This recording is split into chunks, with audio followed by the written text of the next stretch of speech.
I they've want all to been, watch the one that has Tom Hardy in it. yeah, and apparently that one's pretty convincing, and includes more of the framed story aspects. Apparently he's quite good as someone that you like and then don't like. And then don't like, right?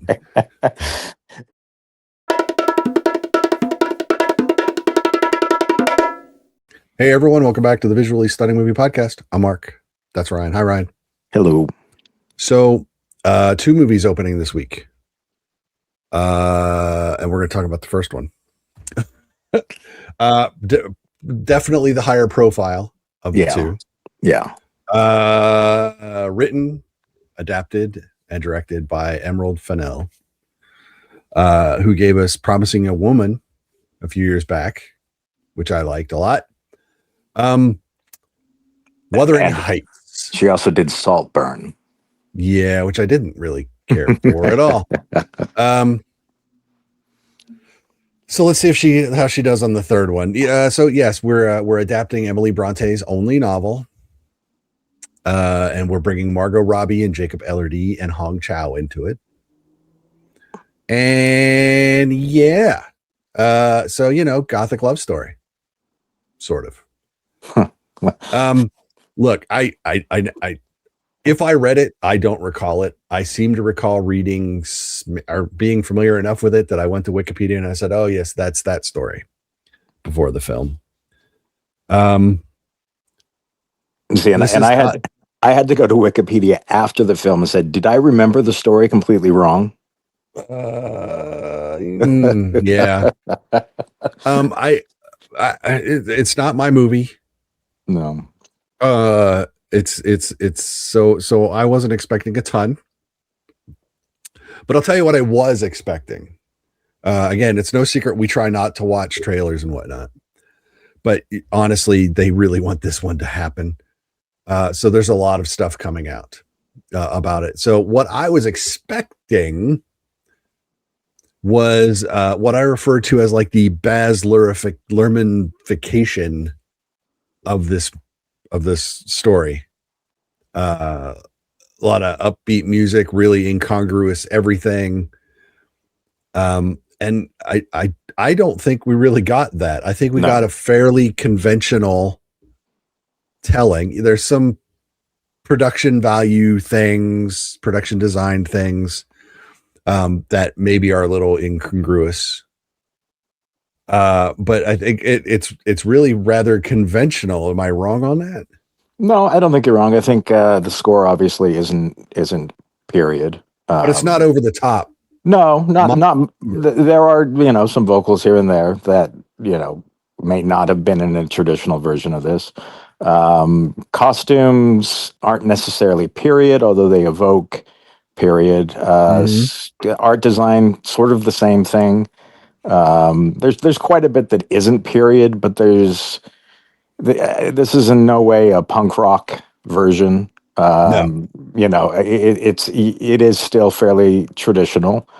And in fact, I would say, to my disappointment, it's also removed some of the supernatural elements of the original narrative. It's kind of stripped away some of the strange uniqueness of the original story, as far as I'm concerned. Yeah, this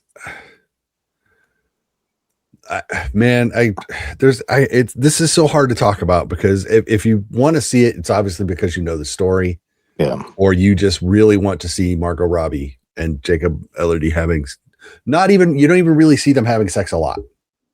No, but they do have sex a lot, but don't.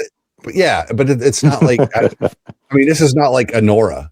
No, it's nothing like that. But or something like that. So I mean, that at least might have been a little more titillating. Maybe, yeah. I mean, I think that. I mean, you're taking a narrative that is not about love at all. The original, it's more about revenge and hate and spite and whatnot, and seemingly trying to make it at least somewhat more romantic. But I don't know that you can make this story without completely changing it into something that is purely a romantic story. They try constantly, Yeah. because I think they feel like the elements are there for it to be this kind of, they even reference in the film, I don't know if it's in the book, but in the film they have the whole Romeo and Juliet Yeah. conversation. And obviously you could debate Romeo and Juliet about the romantic, tragic, and elements of that to a certain degree, but this is not even on that level. No. This is I yeah. leaned over to Val, friend of the show, after the thing, and I said, this is like 19th century Joker and Harley Quinn romance. You want it to be a romance, but it is not. No, and yeah, I think. Oh gosh, I feel like there's even more to the Joker Harley Quinn, sorry, elements, and that could be explored. But this, I think, fundamentally, the problem here is the narrative itself was never intended to. We're not really supposed to cheer for individuals in this film. It's kind of, or in the story, you're supposed to cheer against people. Like all the people except for possibly Isabella. Yeah. In the book, theoretically, but in the movie, they turn her into something else. And while that may be interesting on a psychological level, it's probably the boldest move that this film makes, I think. And really, maybe they don't give enough time to that. If that was something that I'm not sure. But there are some interesting choices that are made there. But as far as our main character's romance, it's very incredibly spiteful. Yeah. And not that those romances don't happen; they absolutely do, and they certainly do. And there's probably you could make that film, but I don't even think that's what the film is trying. That this film in particular is trying to be. Yeah, I was not sure what this movie was supposed to, what she was trying to do with it. Yeah, and I think I'm probably sort of in the same space in that it's hard for me to say whether or not she succeeded or failed because I'm not sure what it was. The intention was, which unfortunately does kind of equal to a fail. Fail. Yeah, I was going to Ultimately. say if I don't know what you were doing enough to determine whether you did it, you failed. Yeah. And I just know that what I watched didn't particularly work for me. No, it's I absolutely concur. It is visually sumptuous. Yes. At times, it's also incredibly, mud covered and whatnot, which is not inappropriate. No. I think that the art design, I think in this film and extended cinematography, costumes, a lot of that is wonderful. Yeah. But it doesn't have the meat of the narrative to support all these pretty things and ugly things that we're looking at. Yeah, that is it.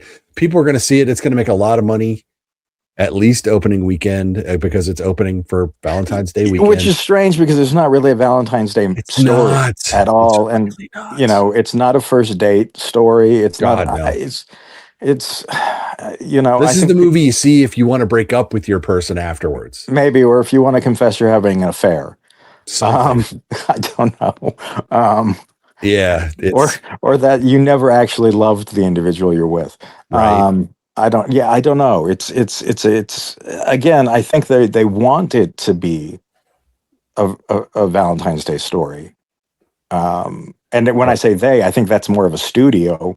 Yeah. I don't know that the director did in this case, but I think they would love this to be a love story and a traditional sort of, corset busting sort of thing. But no, I was really just kind of disappointed. I think. Which studio was this? I know it was not Disney.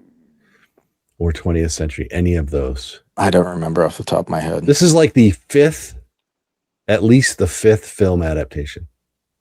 Oh yeah. No, it's and I want to watch the one that has Tom Hardy in it. Yeah, and apparently that one's pretty convincing, and includes more of the frame story aspects. Apparently he's quite good as someone that you like and then don't like. And then don't like, right? But, there you go. Yeah, Lucky Chap, MRC, Live Still. It's all fairly low. Yeah, I don't remember who the big studio is on this one. Yeah, that's pretty much it. Warner's the distributor. Yeah, there you go. There you go. But I just, it's for as being as long as it is, they've left a lot of the book out. Obviously. Yeah, it's incomplete. It is far too. It's 2 hours and 16 minutes, and it is incomplete. Yeah, so which isn't uncommon for adaptations. A lot of times they do ignore the fact that. But they left out They left out big themes. Well, they did and things. Yes, and changed things around a little bit and whatnot. But it's not like they cut one subplot involving this character from town. No, so it's like, yeah. I don't know. I've seen one glowing review. I didn't read it, but I saw that it existed. Yeah.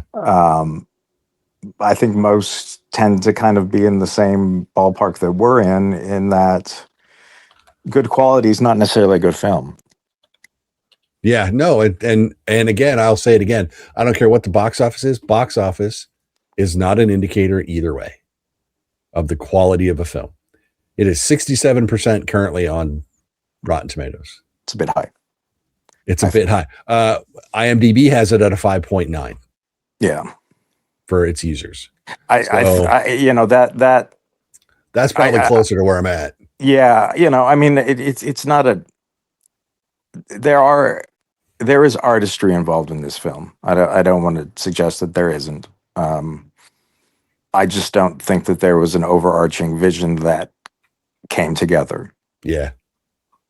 That's pretty much where we wind up being. So that is Wuthering Heights. If you want the serious drama farm, if this had been released in October, we'd have called it Oscar bait until we got through the movie, but it's February. Yeah.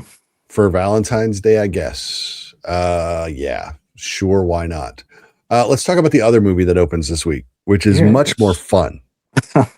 Much more fun. Yeah. Gore Verbinski, he who brought us the first Pirates. Sam Rockwell. Good luck. Have fun. Don't die.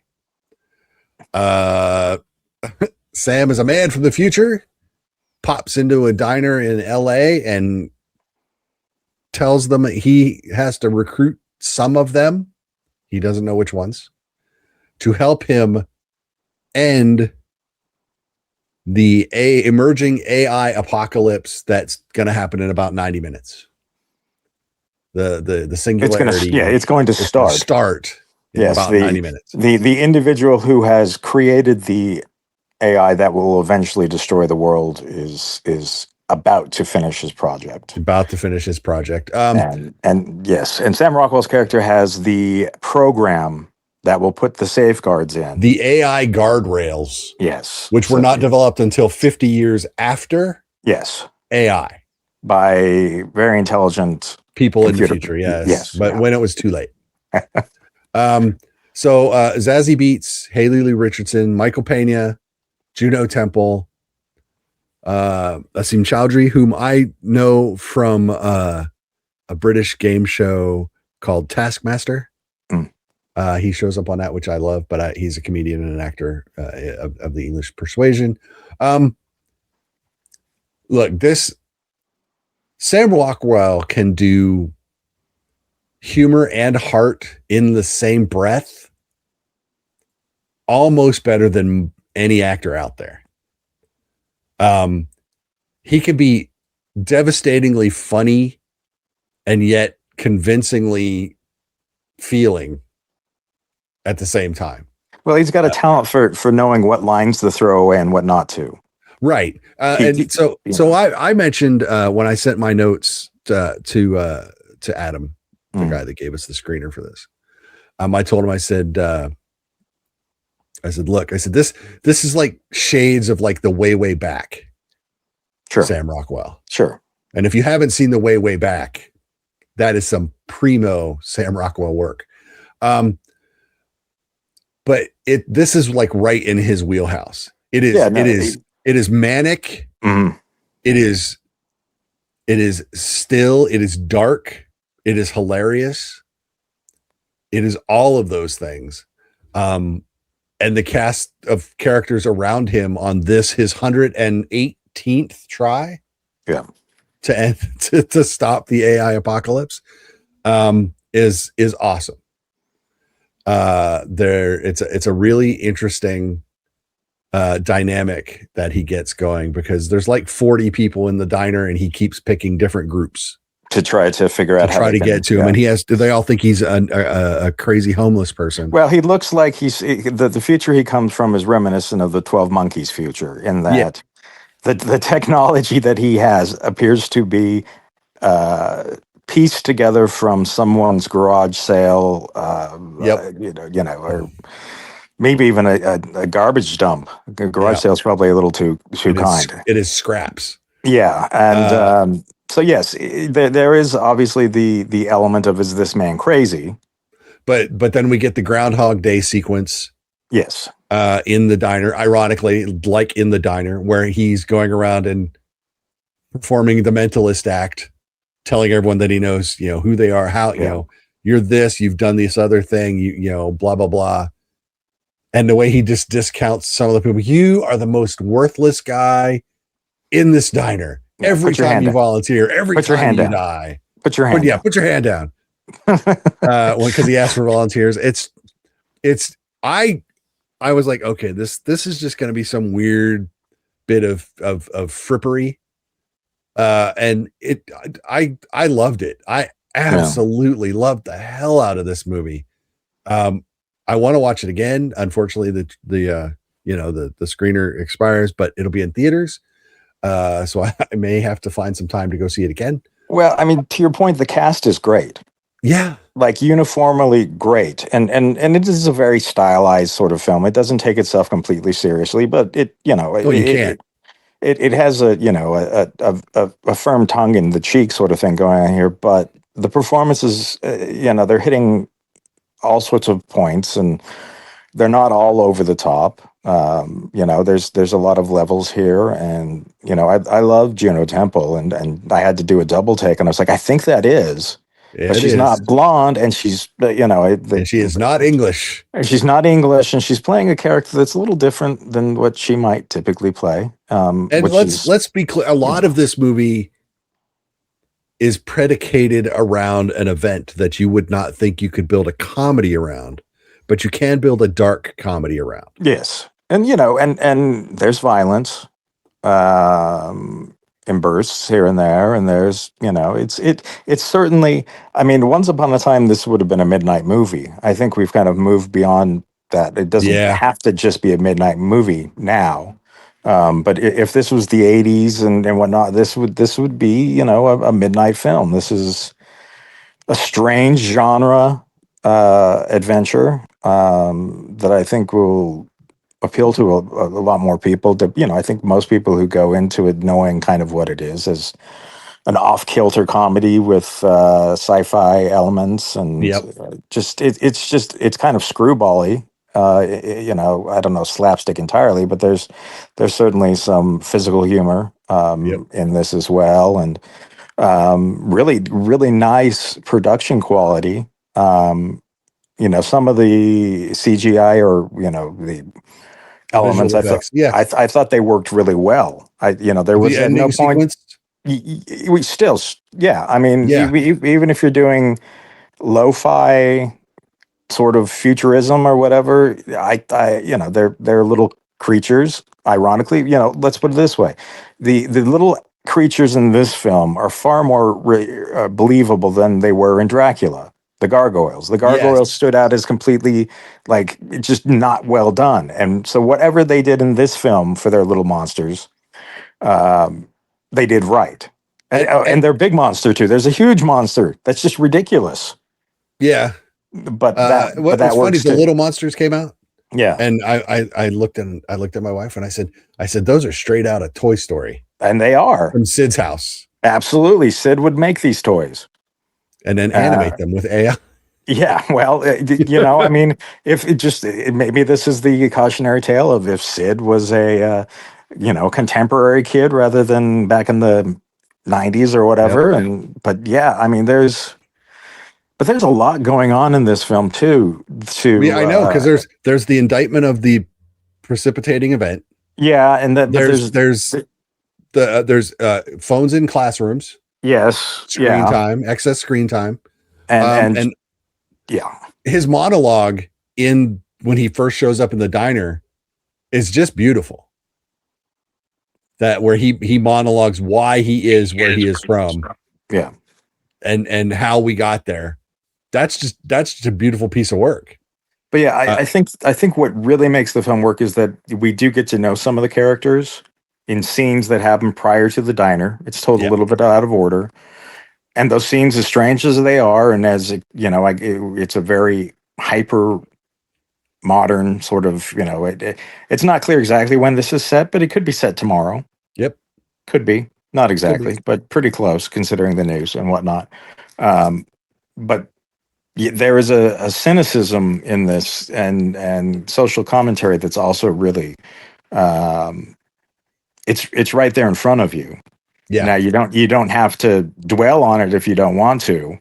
In fact, the film moves probably quickly enough that you don't dwell on it until after, when you start kind of adding everything up and everything that you've seen and whatnot. And I mean, there's some dark, absurd sort of almost Terry Gilliam Brazil-esque.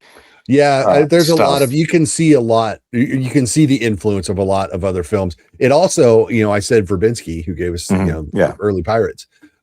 It's got that same energy without you can't sit here and do an apples to apples comparison of the films at all. But that same kind of manic energy. Sure, the momentum. Yes, it starts going pretty quickly and just speeds up from there. Yeah. Except when it slows down because we have to wait. Well, and don't mock it.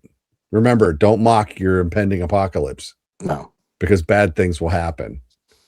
And they do that. They did all that. And I thought that was a throwaway. Yeah. And then it wasn't. And then it wasn't. Oh my God, that's awesome. So that was great. They even surprised me, and we see a lot of movies and, we can guess a lot of things, but that one I was like, yeah, don't, I don't know, I don't know what's going to happen. What about this? What about that? Don't mock whatever's going to happen. Yeah. And then that doesn't happen, but 2 or 3 steps later, it's like, oh my God, that's just beautiful.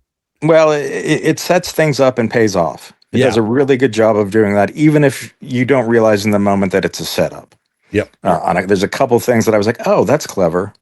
And it was completely set up. It wasn't like it came out of left field. Yeah. It's darkly comedic, and I thought, some people might find the end to be frustrating. I don't know, or it may not be exactly what they want, but I think that it's kind of what had to be. I don't know if that makes sense. It makes sense. If it had ended in a different way, I probably would have been okay with it, but I don't know that I would have completely bought in. But this kind of goes back to the idea of nothing. There's no easy fix to anything. Nope. And not that this was easy. No, and and again, it's the cynicism in there. I really did enjoy this film. And I don't know that it's everyone's cup of tea, but I think it's a lot of people's cup of tea. Yeah. I mean, if you liked Cabin in the Woods, there's a number of just kind of oddball genre films that this, slides right in with. Yeah. Just a great night out, really. I mean, I think that this would be the film that would be if I'm going to see a movie this weekend, it will be this one, not the other one. Well, and what's funny is that this movie is 2 hours and 14 minutes long. And it But does not feel 2 hours and 14 minutes long. No, because again, it's that crazy momentum that it's building, and it's the side quests or whatever that we go right, on. There are a lot of side quests. But they add to the story in a way that makes the story, more robust and expands the world and gives you insight to these other characters, and none of it is just frivolous. I don't want to cut any of it. No, because it's like, yeah, but I mean, you could start an argument, but I think that it comes back to, but it defines the world that they're in. Yeah. And it helps to, reinforce why decisions are made, and, how did we get to this point? Oh, well, okay. By the end, you see this thing where you go, yeah, okay. That completely makes sense in a terrifying sort of way. In a very terrifying way, because ultimately the end of the world usually is humanity's fault. And well, it's always going to be humanity's fault. I mean, unless a meteor strikes. Yeah, meteor, or we get a good alien invasion just to wipe us out. Yeah. Otherwise we're going to do it ourselves. Yep. Fact. So there you go. So that is Good Luck, Have Fun, Don't Die. It is leaps and bounds better than Wuthering Heights. Absolutely. So there you go. Gore Verbinski, Sam Rockwell, spot on. Early favorite for next year's. Sure. Yeah. The Martin Weiss Award. Yep. Could see absolutely. It. Oh, but it's funny. Even Haley Lou Richardson. No, well, she's great. She's awesome. That's the thing. Like it's funny because as you're kind of introduced to the cast one by one in the diner, there's that, I hadn't looked to see who was in this. There were moments where I was like, oh, well, okay, well, he has to pick them, right? No? Nope.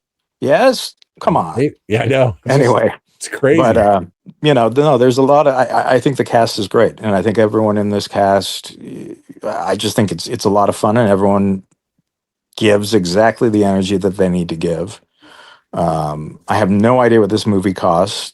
I would like to think that it can sleeper hit its way into making money. No, I don't necessarily want a sequel. No, God, no. Please stop. But I would very much like to see this film, get some acclaim, or at least some cult status acclaim. I think it deserves it. It may not be on the same level as Bone Temple, but it's not far off, really. And on an enjoyable, it's more enjoyable. Like you don't, I don't know. It's different. But if you like that, I think you'd like this too. Yeah, absolutely. 100%. I'm sorry. I'm seeing if I can find the budget for this. Yeah. Whatever it was less than it looks like. Lower budget. Oh, that doesn't help.